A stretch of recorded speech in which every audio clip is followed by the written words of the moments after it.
Model S sees a small price reduction, and then another. No intervention in full self driving is coming soon.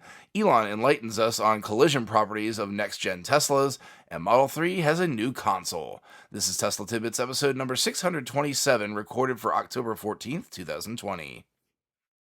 This show is brought to you by my newest supporter, Brad.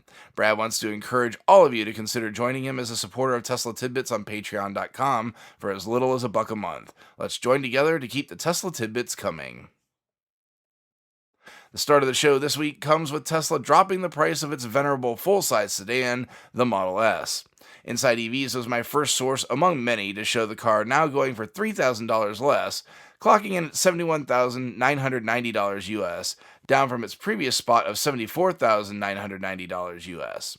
The performance version sees the same drop, down to $91,990 from $94,990 US. Folks hoping for a small drop on the plaid version will be disappointed, though.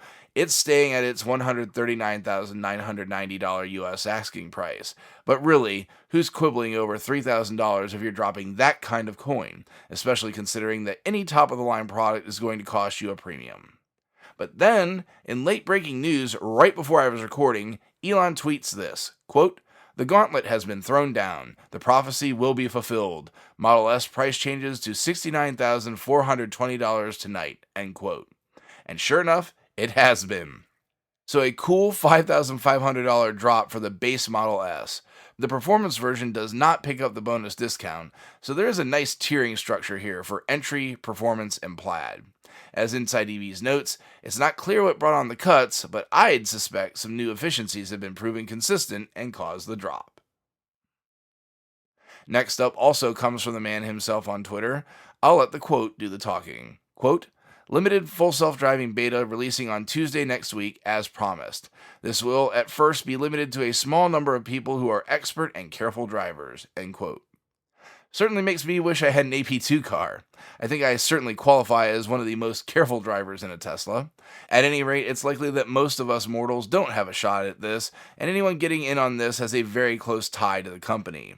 Regardless, highly encouraging sign that somebody other than Elon testing the quote-unquote bleeding alpha builds will finally get a shot to try the true full self-driving suite on public roads.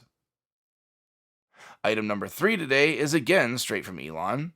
With the new build process for the cars being revealed, many have rightfully asked how repairability will change due to the single-piece design for the front and rear of the car. Elon took to Twitter to give the game plan on collision repair for this new manufacturing process. Quote, "The crash absorption rails can be cut off and replaced with a bolted part for collision repair," end quote. I'd still challenge what happens if the car is so damaged that the collision rails don't save the single-piece cast. I replied to the tweet to try for a comment, but we all know that I've got exactly one reply from Elon, so I'm not holding my breath on this one either. Lastly, thanks to Trev from Tesla Owners Online, we get a look at the new center console that's being installed into Model 3s. If you hated the piano black finish, good news, matte black is now the new norm. Additionally, a sliding cover now covers your items rather than the flip-up cover, and the phone storage area now has no cover at all.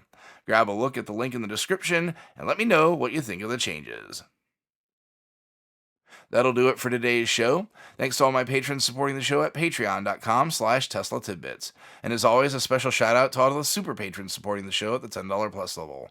They're Ryan Scarborough, Lee Sweet, William Henry Crew III, Dorian Steve Guberman, Ralph and Cheryl Waterhouse, Todd Sullivan, Mitch Long, Zortec LED Canada, Morven Ogg, Raymond and Deborah Malkowitz, T Sportline, Vicky Kirk, Ricky Johnston, Nathan Garza, Ed Patterman, and Sunil Joseph.